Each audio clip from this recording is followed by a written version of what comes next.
On today's episode, I knew that was like a pretty gnarly accident. It was like the whole thing that they try to do in the movies with like the ringing and the smoke and like the broken glass and everything. And you're just like, what just happened? And I was in pain the whole time. Like I had to sleep sitting up. I could it hurt to brush my teeth. Actually, the more frail of a human you are, the more important this is for you, because this could literally save your life. And that's how fitness should be. It's just another form of like maintenance and self-care for our bodies. Yum, delicious, skinny, hungry, cake, fat, scale, nutrition, fitness, strength, longevity, calories, body image, craving, lose weight. What does it all mean? Hungry, adjective, having a strong craving or desire. Stunt girl, noun, one who takes calculated risks to yield extraordinary or magical outcomes. You're listening to the Hungry Stunt Girl podcast. Here's your host, Heidi Germain Schnapoff. Hello and welcome to the Hungry Stunt Girl podcast, episode 16. I am Heidi Germain Schnapoff, professional stunt woman for film and television, and I have to start out by thanking you for joining me today after a super long break. I've been out of town working nonstop, and I was actually super stoked to have been able to squeeze in this interview while I was working this fall. And literally while I was working, I was in the parking lot where I was rehearsing with my computer and microphone and an extension cord running out from the warehouse where I was working, and some shoddy cell phone service FaceTiming my guest for today. But it's actually kind of perfect that we start off with today's guest. And this year's lineup of upcoming guests, I have to say, not to toot my own horn, but they're pretty incredible. I actually don't know how I got all of them to agree to talk to me, but the podcast gods and goddesses must be looking out, because truly, what a lineup. And if you want to see who's coming up and you wanted to send some questions for the guests, I will be giving out spoilers of who the guests are coming up to anyone that is on the mailing list. And you can do that by going to thehungrystuntgirl.com, and there is a form right there when you go to the website, and just plug in your email address and you will get emails and you will see who is coming up. And then you can email me at heidi@thehungrystuntgirl.com, or you can just click on it on the website as well. Yeah, so don't worry, I will not be spamming you with information. I wouldn't even if I could, because I don't have the time to do that. Yeah, so today's guest is the first in a series of amazing guests, like I mentioned, for 2022. She is inspirational. She's so down to earth and really a no-nonsense kind of motivator. And she's just a real person. And she is a real person, but she's also a former CrossFit Games competitor. She owns a business called Street Parking, which I'll talk about. And we did have a couple of technical glitches along the way during this recording. But let me tell you, it's totally worth it to have been able to hear from her and how she overcame some pretty serious stuff. She actually had a really horrible injury from an accident a few years ago. And just her speaking about consistency and keeping things in check through that consistency, through her recovery and even beyond the recovery and going into motherhood. Really, really incredible interview. I know you guys will get so much out of this. She not only talks about her past and her history and where she's from, but also where she's going with street parking. And I'm on Street Parking website right now because I have a horrible time describing what street parking is. And I'm just going to read some things that are on their website. It says, stop complicating it on their website. For most, the missing piece to fitness puzzle is consistency. We aim to help you change that. Convenience breeds consistency. The street parking program has been designed to provide those with limited time, space, or equipment the tools they need to make fitness a part of their daily life. See, that was really simple. And I have a tendency of overcomplicating it because I feel like it's so much more than just that statement. You do become a part of this online community. I don't care who you are. There's somebody like you out there that thinks, if you think you can't fit it in, you can. And there are people out there that will help you and that will support you. I not paid by Street Parking whatsoever. I am actually a member. I've gone through hundreds. Literally, I've gone through hundreds of fitness programs online and apps, and I couldn't be more impressed with what she's done, what she and her husband Julian have done, creating this and coming up with this. And she talks about it more in depth, so I will let her give you a little bit more of a description of what it is.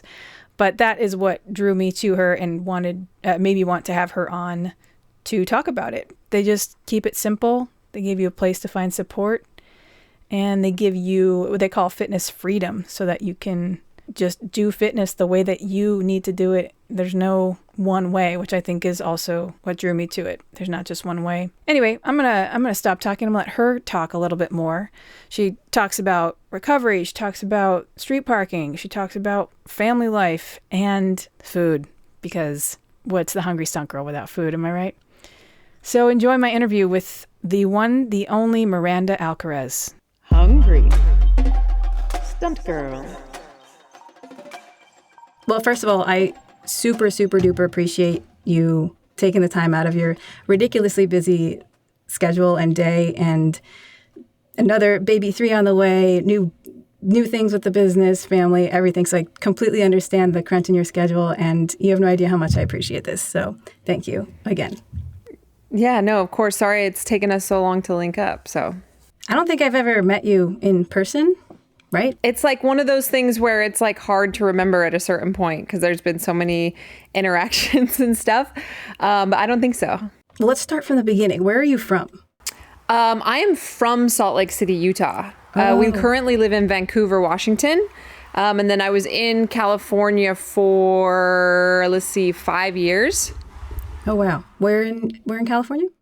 I lived in San Jose, California. I started in Santa Cruz. I moved there to work full time for CrossFit.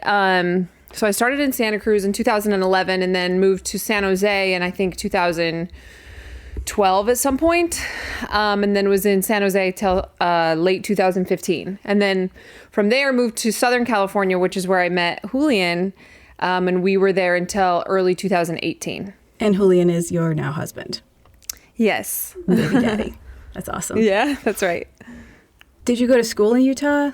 Yeah, I did. I actually went to school for something completely unrelated to what we do. I went to school for interior design. Oh, no way. That's amazing. So I went to school. I started out in Southern Utah at what is now Dixie University.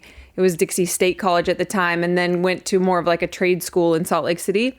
But during that time, I was also starting to teach group fitness classes and go through like some stuff with fitness, mostly just because I also enjoyed it. And then when I was done with school, I found that I enjoyed the fitness stuff more than the design stuff. Interesting. And what were people in your family kind of fitness related, or just living in Utah? There's just a lot of physical activity that goes on there, and you just kind of found it, or had that start? No, so my family, my brothers, I have 4 brothers. 3 of them are older than me. One is younger, and then I have a younger sister as well. And they played sports, mostly hockey growing up, and I played hockey a little bit. But my family isn't like a super fitness family. My parents weren't the type of people who exercise just for health or anything like that. My dad would randomly play like pickup basketball or things, but not like anything regular, or it wasn't normal for me to see adults just exercising just to exercise. My boyfriend in high school, his mom was super into fitness, and she taught spinning classes.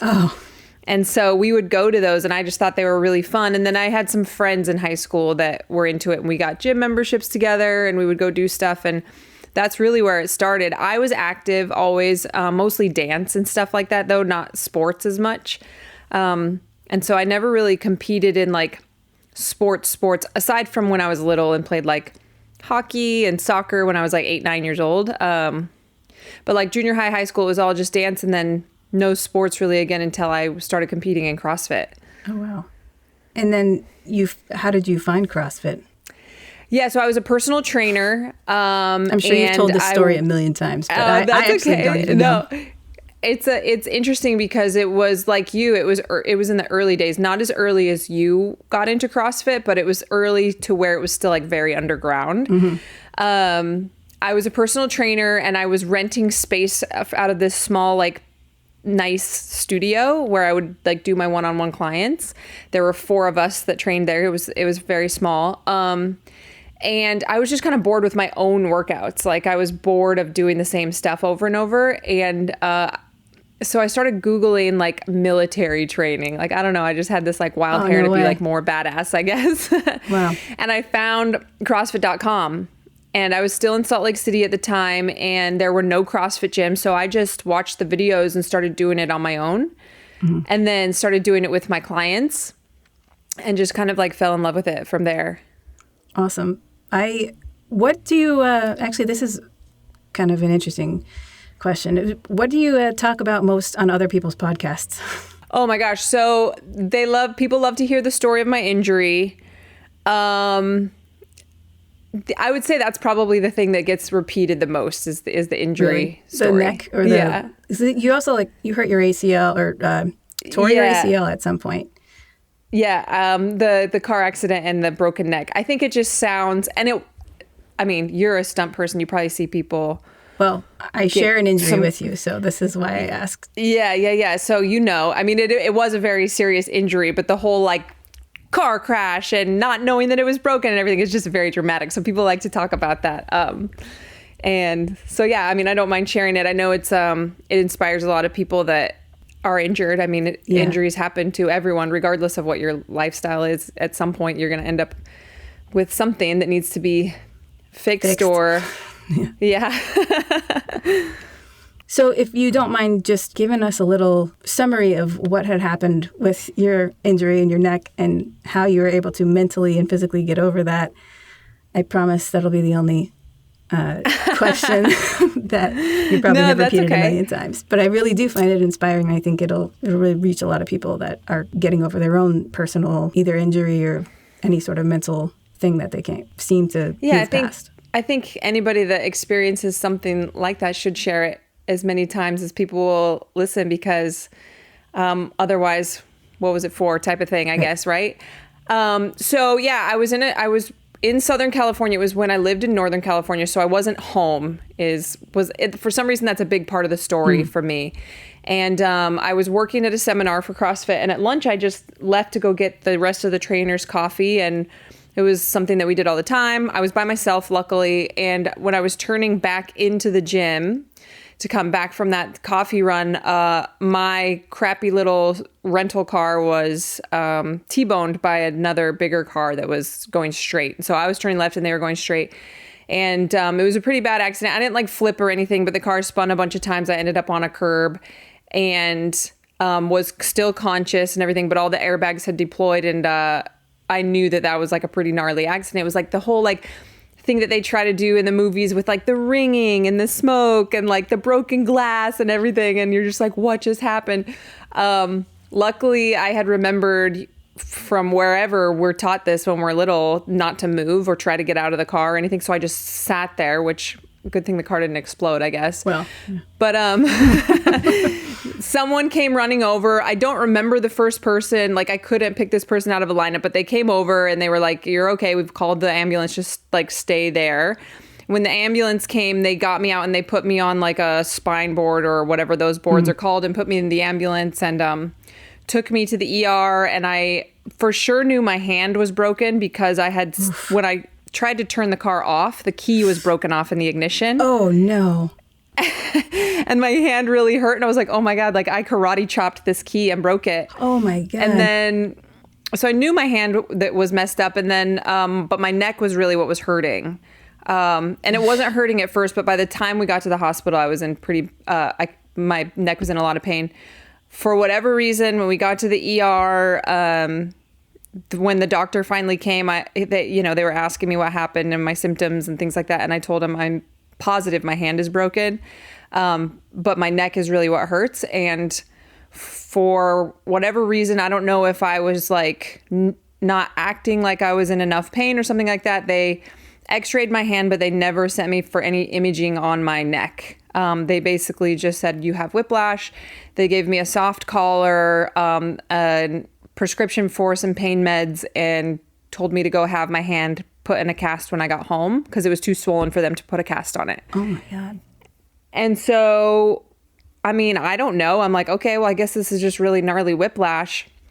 Luckily, my team members, like the people who were working the seminar with me, they were like, we can't let her like sleep alone. Like she could have a concussion and like die in her sleep. So they were like checking on me throughout the night and stuff like that. And then actually Dave Castro, who was my boss at the time, he had to come help me pack my suitcase. I was so messed up. Like I could barely move. Like I could barely get dressed. I couldn't even like bend over to like pick up my suitcase and stuff. So Jason Kalipa, who's one of my close friends and was eventually a teammate, he was on the same flight as me home, thank goodness. So he helped me like get it through the airport and get home and everything. And then a couple days later, I went and got a cast on my hand, and the hand doctor just asked me like, what's the deal with your neck? Like, did they x-ray your neck? Because you're moving really. And I was like, oh, they just told me I have whiplash. And he's like, they didn't check it. And I said, no. And so he x-rayed my neck. A couple days later, I left again to go back to Southern California because I was supposed to be working, interviewing athletes at the CrossFit Games. And those weeks are nuts. Like they're so busy that the hand doctor had tried to call me several times and I didn't answer. And I didn't know who it was. And so I didn't talk to him again until I got home. And I was in pain the whole time. Like I had to sleep sitting up. I could like, it hurt to brush my teeth. But it was just like, oh, well, they told me it's whiplash. And you kind of go into this mindset and maybe this is like an athlete thing or maybe it's just a me being stubborn thing. But I was like, I'm fine. Like it's just whiplash. Like, yeah, this sucks, but it's fine. And so I got home and he was like, your x-ray looked a little off. We want to send you for an MRI. Like we've been trying to call you. Oh, God. And I was like, oh, I'm sorry. Like I was out of town. Still wasn't really able to like, luckily my hand was in a cast. So I wasn't able to do anything like super dumb or anything like that. So they sent me for an MRI and literally like a half an hour or an hour after I left the MRI, the MRI tech called me and was like, you need to go to the emergency room. You have an unstable C2 fracture. Like if you trip and fall, if you get rear-ended, you could paralyze yourself. What? Like if that thing moves, it could go into your spinal cord. And so I went to the ER and they did the fusion that same day. That same night to stabilize it. And I laugh about it now. It's not funny at all. But it's just crazy and it sounds exaggerated and made up, but it's just like one of those weird things, you know? And, so you had asked like, how did you mentally get through that? I wasn't really afraid of it. It was more like, is this really whiplash? Kind of like annoying for those, like, it was 17 days that I walked around with it broken. Oh my goodness. But then the moment that they were like, no, this is serious, there was definitely a period of time where at the time I was trying to be like a CrossFit Games athlete. And it was like a lot of my life revolved around that. And there was a period of time where I went from like, am I going to be able to compete again to, maybe you should be worried about if you're even going to be able to like work out the same way you enjoy again and do your job that you enjoy so much again, like be a trainer and demonstrate these movements and everything. Like, so I definitely went through this cycle of, that was really important for me. And I think really has led me to where I am today of like being an athlete for a period of time was like not even important. It was like, no, let's focus on you being able to just have a healthy life and live your life. And then also this realization, because the doctors told me if you didn't have so much muscle in your neck, you would have been paralyzed like on the spot. Potentially you could have died. Like if you were thin enough or not, more frail, I guess you could say, you could have died in that car accident. And so to me, it really shifted my thinking because I think a lot of people within CrossFit, at least at the time, this was 2012, it was very competitive and there was a lot of people that were driven by the competition side. And for me, it switched this thinking to like, no, like actually the more frail of a human you are, the more important this is for you, because this could literally save your life. It's not about how many unbroken muscle ups or how much you can snatch or anything like that. Like, this is life saving. This saved my life. And the further away you are from, this like physical body that I had at the time, the more you actually need to do something about it, because it really makes such a bigger difference than how you look in your swimsuit. So it really shifted some things for me as a coach that I think has really led me to where I am now. So it shifted things for you as a coach in that you were able to more communicate the importance of the fitness you were doing in real life application, as opposed to I want to beat my muscle up record or some sort of like or like look good in my clothes, okay. or like any of those more surface like goals. And it's not that those kind of goals are wrong or bad to have. They can really motivate people to pick up that lifestyle. But at the end of the day, like, what has helped me maintain consistency, and the message that we talk about a lot in street parking, is not about those things at the very root of it. The very root is like, this is good for your health, your mental health. Like, this is life-saving. This is going to allow you to play with your kids longer, or get through hard life situations, or, if you get in a car accident, can potentially save your life. Like, these are the real important things. And that other stuff is fun to use as motivation. But at the end of the day, like, this is necessary for everyone. Right. It could all end with a car accident or something, or walking down the street. That's right.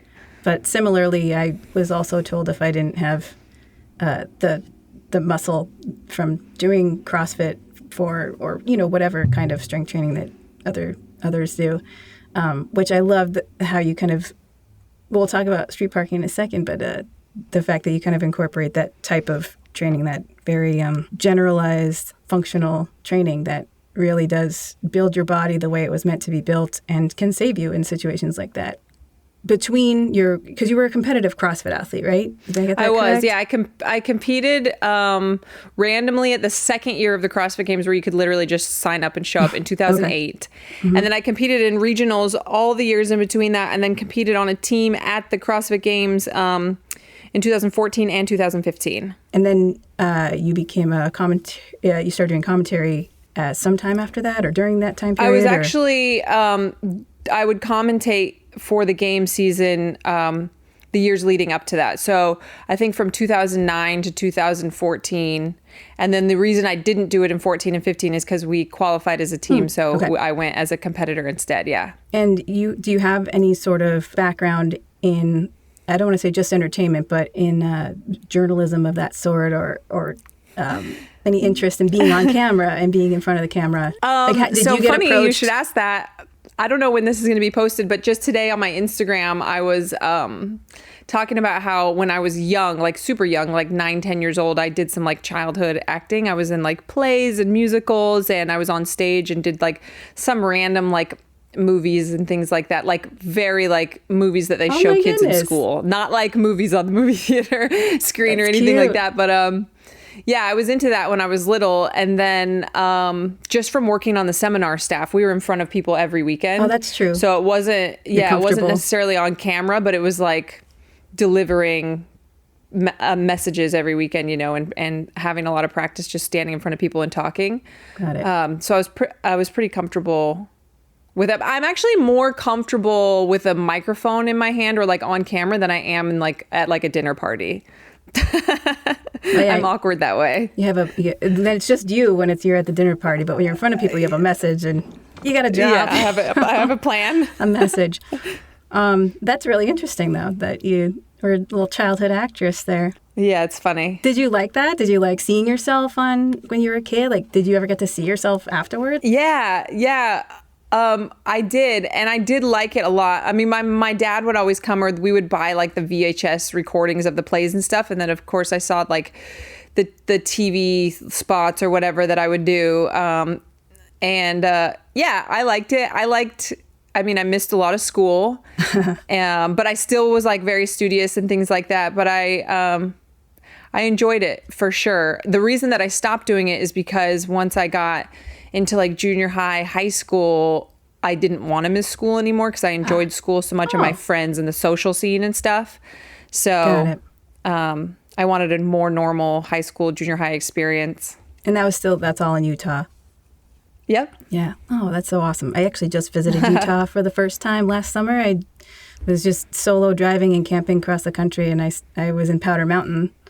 Which nice. I think, what is that, like an hour and a half north of Salt Lake or something? But it was gorgeous. Nice. I'd never seen trees like that before in my life. I just can't, growing up there, probably like, nothing. I see them every day. Yeah, the mountains there are nuts. Okay, so you did some commentary, and that was all still in Southern California, right? Before this was all when I lived in Northern California. California, so San Jose. Sorry, yes. Yeah, I moved to Southern California. So in 2015, at the CrossFit Games, on like the third day, I tore my ACL.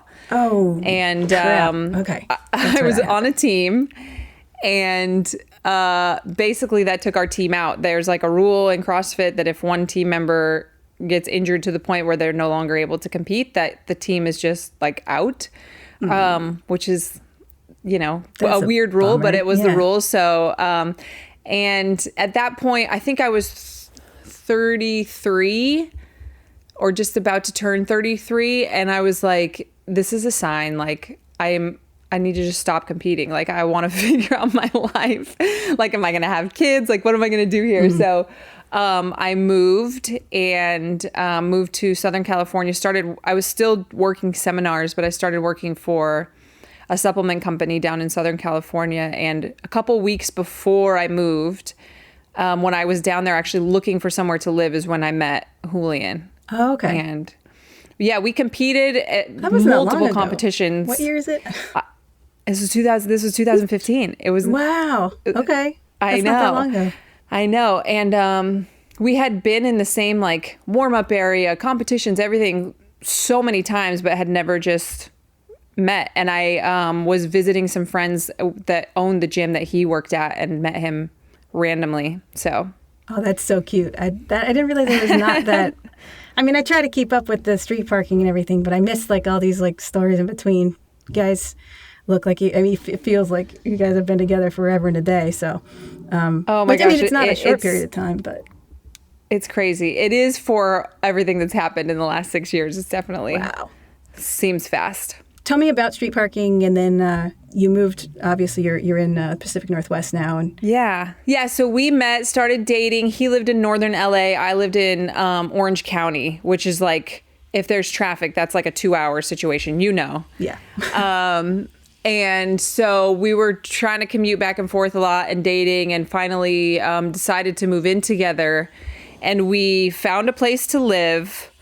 Decided to start street parking, which was really supposed to be just like an Instagram page and a simple like Wodify thing where people could sign up, and we thought it would be cool if we had 100 people and that they could just interact with each other and follow the workouts. And then so we started that page, moved in together, and then a week later found out that I was pregnant. All of that happened within like 7 days. Oh my goodness. Well, okay, so Wodify is just this app, just for anyone that might not know, that you can log your workouts basically in a community kind of setting, like an online. Yeah, and it allowed us to charge people. So it like had a payment processing system built into it. And so we started an Instagram page, and we linked up with Wodify so that we could charge people to have access to the workouts. And it was really supposed to be like a side thing for both of us. And then what happened? And then we launched it. A little. Yeah, see, that's awesome. We launched it, and in the first month there were 700 people that were. Wait, in the first month? Yeah. They were like, I'm here, like, here we go, let's do this. And we're like, oh my gosh, like this is a lot more serious than we thought it was going to be. And throughout my pregnancy and for the time that I was on my like postpartum like maternity leave, Julian still had his meal prep business that he was doing at the time. I still had my job, and then we had street parking. And your job at this point was still working with the CrossFit team? I stopped traveling with CrossFit when I moved to Southern California a couple months after I moved. Or no, it was like a year after I moved. It was but a couple, like 2 months before we started street parking. Okay. I was still working for the supplement company. Yeah. Oh, okay.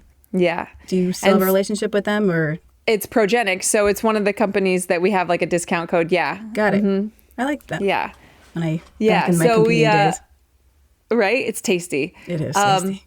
So I decided not to go back to Progenics after maternity leave because we were like, this is a real thing. Like, I think at that point we had like 1,500 members or something like that. Oh, wow. And that's so, just you know, members. So you had a website and an Instagram page at this point. It was how's the operation? I think this is around the time we started like playing around with having like members only. Gotcha. But it was Spotify and Instagram and Facebook, of course. And then I think this is when we started creating like a members only. This was like right around the time where we did the very first fall nutrition challenge. And we were taking it more seriously than just like, hey, here's a workout and here's some demo videos of it. There are so many options and so many, you guys connect with people on social media so often that it does feel like you care as human beings. So this is my roundabout way of saying, why'd you do it? Why'd you start it? From the very beginning, the reason that I became a coach is because I wanted to help people. And so there's like an underlying theme of that. And then I actually owned a gym. So before, when I was still in Utah and I was doing CrossFit, but before I moved from 2008 to 2011, I owned the first CrossFit gym in Salt Lake City.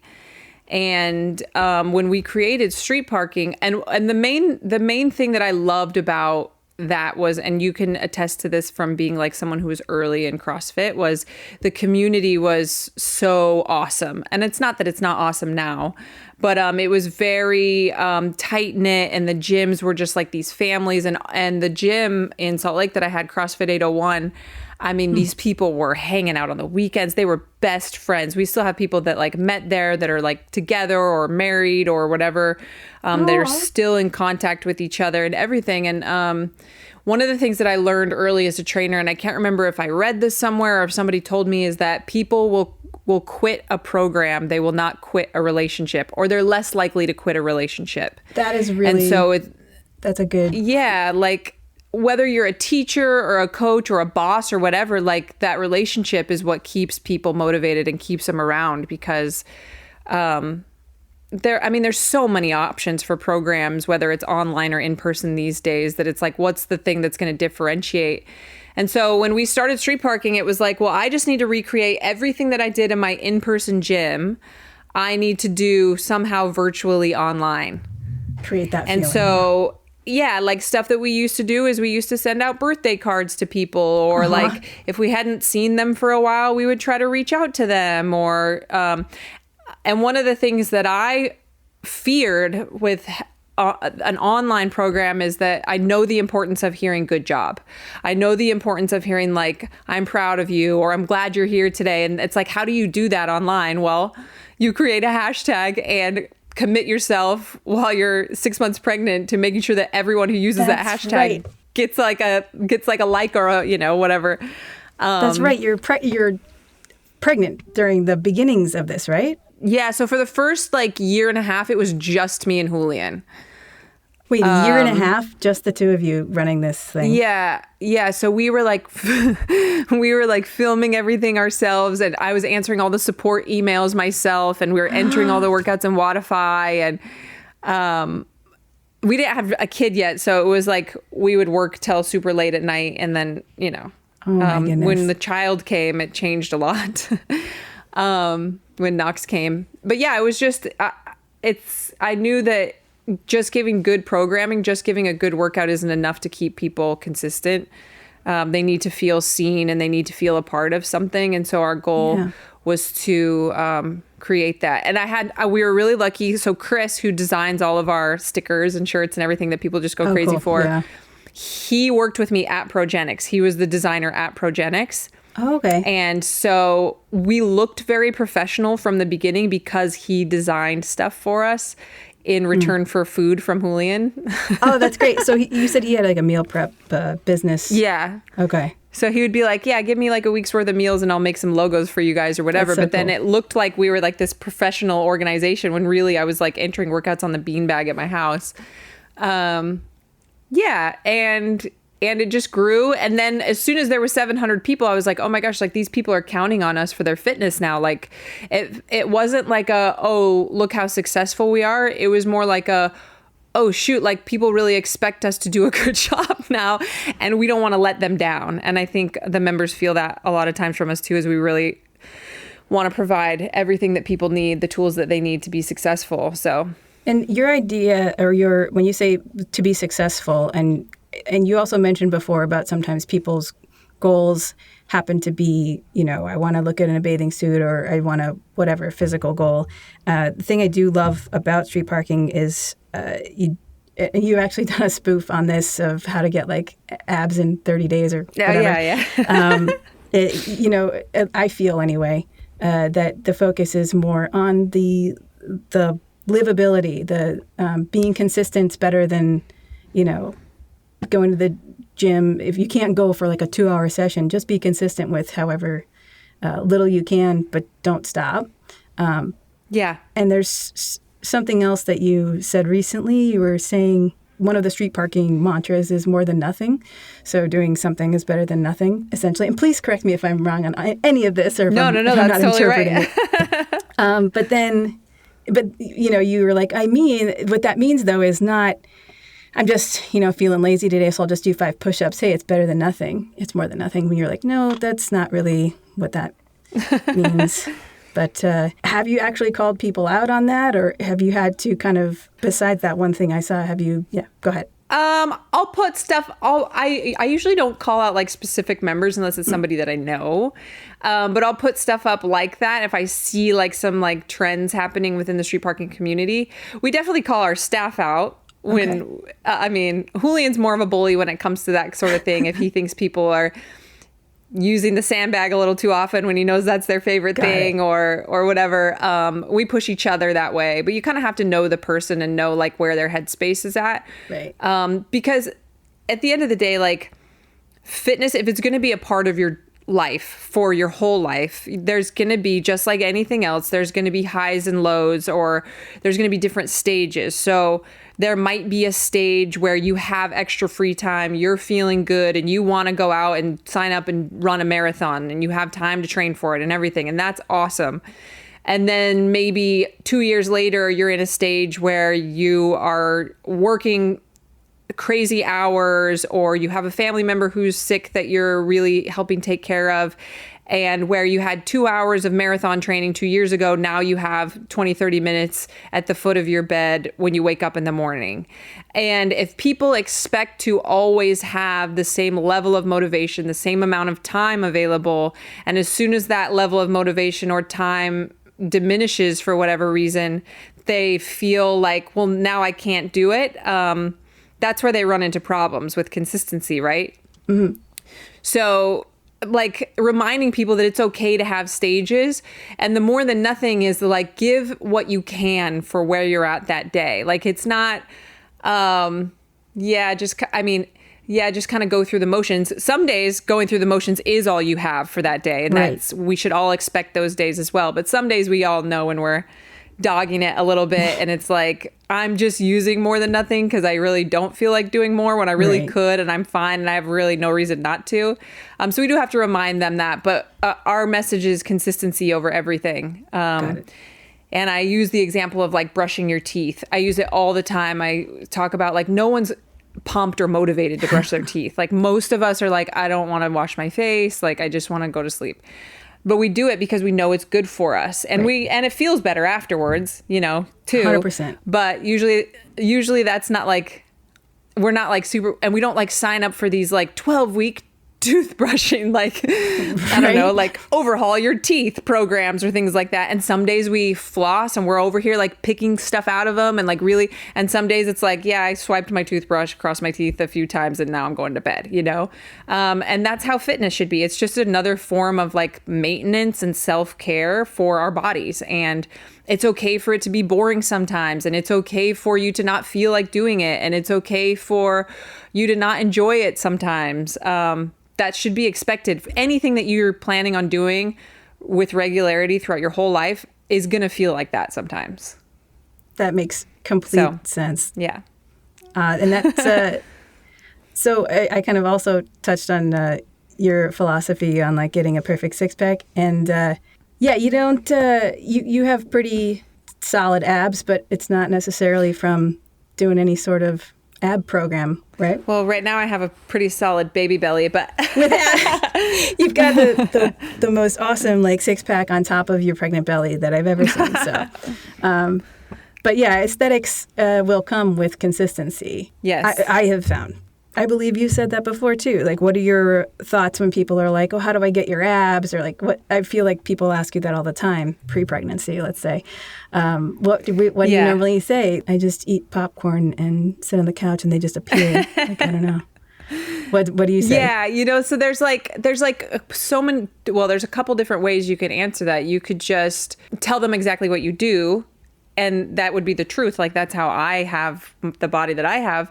But that's like a disservice that I think happens a lot in the fitness industry, because what I do exactly isn't necessarily going to look the same and turn out exactly the same on someone else's body with different genetics. And also, we have to remember that it's not that I've been doing what I've been doing for 12 weeks. Like, I started working out regularly when I was 18, which was 20 years ago. And now, and I've always been consistent. I've done different things and I've trained different ways, but I've never fell out of consistency. So, I mean, that's not what people want to hear. If you're like, well, you have 20 years on your hands, like, get started, But yeah, so my physique is a combination of what I've done for the last 20 years with my genetics. And everyone's physique is that, right? Everyone's physique is what they've done for their life and their genetics put together. And so it's not about like, hey, try to look like this person or try to change your body. It's your body will look the healthiest that it can look with the types of habits that we're trying to instill in people. So if you are consistent in nutrition and exercise and sleep and all of this stuff that we try to encourage, your body will look the healthiest that it's going to look. And that's it, and not to try to worry about it looking like anybody else. And it's that you're right. It is not the answer that people want to hear, but it is the truth. And and you said you kind of touched on nutrition too. So nutrition is a huge thing. I rarely, if ever, have heard you talking about, going on, cheeseburger benders, which is also okay. I've personally grown up with, disordered eating, and it's a huge thing among across the board, male, female, but definitely female predominantly, some sort of disordered eating that is prompted by seeing magazines and things like that. Do you have some sort of certification in nutrition, or people on your team I know do, street parking team now? Yeah, several of us have done like the precision nutrition, and I've done some other ones even like longer ago in the past, and just like a lot of my own personal, well, of course, like trial and error, but then reading all of the things that we can possibly read and educating ourselves. And just honestly, having worked with so many different people, and I mean, nutrition is actually really simple. So there's two ways that you can look at nutrition as far as like for body composition or health. So calories in versus calories out is a thing. But you can do it with really crappy food. You can control your body composition, or you can control your weight, I should say, with calories in versus calories out. And you could do it with In-N-Out Burger. You could do it, I mean, you would not eat very many meals or anything like that. Quality food and macronutrients are going to be more what brings body composition. So how much muscle versus fat you have, how you feel, your performance, and your overall health. And so you really need to look at both of those things. But it doesn't need to be some like mathematical genius formula. Like, for the most part, if you eat protein, carbs, and fat, and try to eat some fruits and veggies at most of your meals and get it from real food sources, not fast food, prepackaged foods, things like that, like chicken and steak and real meat and protein sources, or you can do it with vegetarian and vegan sources as well. It's a little bit more difficult, but you can. And just stuff where you don't need a food label to tell you what it is. Like, you're like, oh, well, this is this and that's that, Right. Just eat real food and balance it out, and you'll be fine. Oh, look, my child is here now. So, amazing advice. last thing.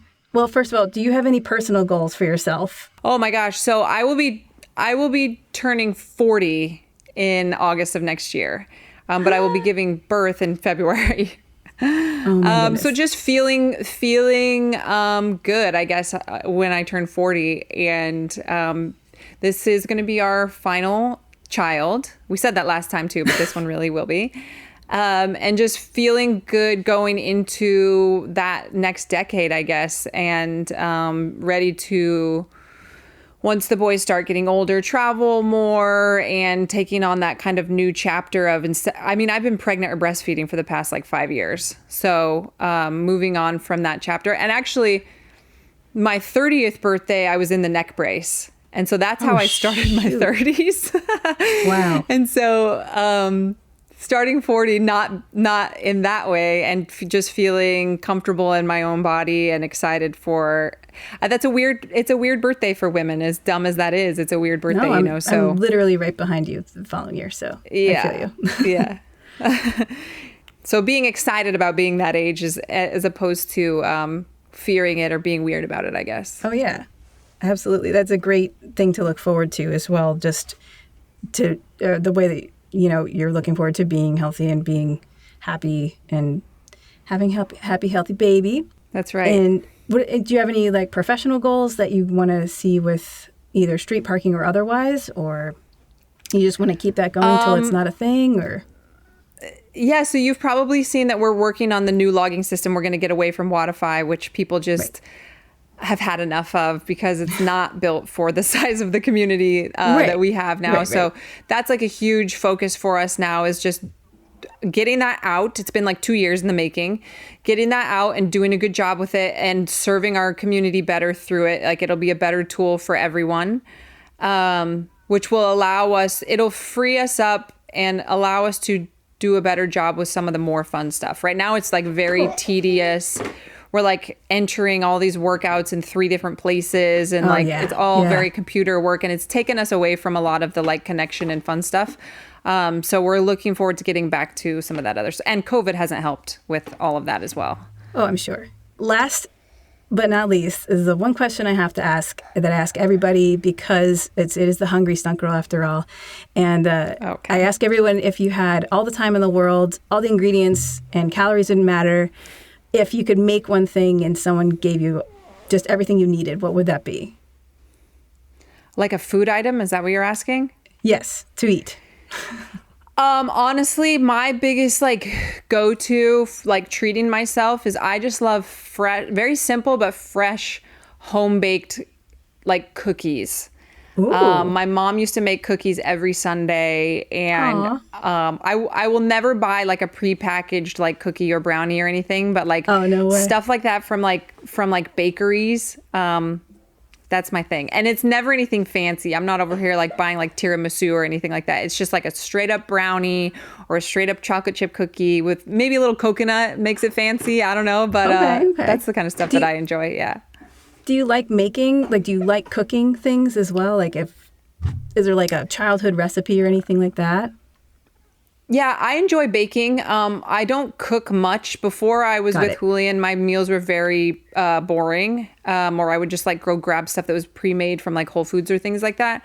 And he loves to cook, so he does most of the actual cooking. But I do enjoy baking, and like once a year I make cinnamon rolls for like Christmas morning, or like that's nice. some treats and stuff like that. And I do enjoy it when I do it. That takes some love, making cinnamon rolls. Oh my gosh. I always wait till like 10 o'clock at night to start to, and forget how long it takes. Because you do like the whole, what is it, brioche? I don't know what kind of dough it is, but it's I'm like adding yeast to stuff, it, right? and everything. Yeah. Oh, but it's so worth it. Just for that, it's only going to be one day. So, then the opposite question, just what's your quick, I can make this every morning or every lunch or whatever, your go-to that's super quick and easy? Yeah, so we keep in our fridge, you've probably seen it, but we keep in our fridge like just a couple buckets, like one of sweet potatoes, one of rice, a couple different types of meat, and some like fresh or pre-cooked veggies. And we just throw that together and throw some avocado on it. And for so much of our meals, that's what we eat. Oh, that's nice. I mean, And Yeah. you can adjust the amounts in each category, I'm sure, to make it interesting. But like you said, it's like brushing your teeth. It can't always be super fun. It's only Yeah, and of course, like, I'm just like anyone else. When I'm hungry, I'm like, this sounds good, that sounds good. But like, I just eat what's there, and then I'm not craving stuff anymore afterward. You just make it normal. And we go out and we get burgers and sweet potato fries, once a week, or we were eating pizza once a week until I got really sick after one time we ate it. Now it's been like two months. I can't do it. But yeah, we go out and eat sometimes, but for the most part, it's very simple at home. Awesome. Well, you've also logged your experience. You're with this little guy of being pregnant, right? You had like a whole blog. So if anyone wants to check that out, I think that's still accessible somewhere for people. Is that? Yeah, on the Street Parking YouTube channel. It was actually when I was pregnant with Banner, the 1-year-old. We did a podcast and a vlog episode every week throughout my entire pregnancy. Oh, wow. And this time I was like, it's the same shit. Okay, just go watch the old one. Right? Okay. Yeah. I don't blame you. Yeah, I think I recall you saying that on like one of your podcasts. Yeah, it was a lot. It was a big undertaking. So, so if people want to find you, you're with the at Street Parking. Also, you have your own. What's your Instagram handle? At Fearless Miranda. At Fearless Miranda, and you're on Facebook. Where else can people find you guys? streetparking.com. Okay. Streetparking.com is a great place, and the Street Parking YouTube channel actually has a ton of workouts, a ton of like vlogs. It's got the funny street parking like spoof things on there, and all sorts of stuff. So I highly recommend everyone in the world just check out streetparking.com or go to their YouTube and just kind of watch some of their videos and see if it lights you up. Yeah, I don't want to keep you any longer because you've been so gracious with your time with all this going on. I really appreciate it. awesome. Hey, thank you so much for listening to the Hungry Stunt Girl podcast. If you have any questions or comments, feel free to contact me at heidi@thehungrystuntgirl.com, or you can check us out on Instagram or Facebook at The Hungry Stunt Girl, or on Twitter at Hungry Stunt Girl. New music has been written specifically for me by my good friend and amazing composer, Colin Bell. And hey, if you are digging this content, please like, subscribe, rate 5 stars wherever you are listening to this podcast. That is what will help keep this podcast going and growing. And as always, stay hungry. All discussions on this podcast are for entertainment purposes only and are not meant to replace medical advice. Contrary to popular belief, Heidi is not a doctor or a nutritionist or an astronaut. Although, that would be kind of cool. Heidi, maybe you should be an astronaut.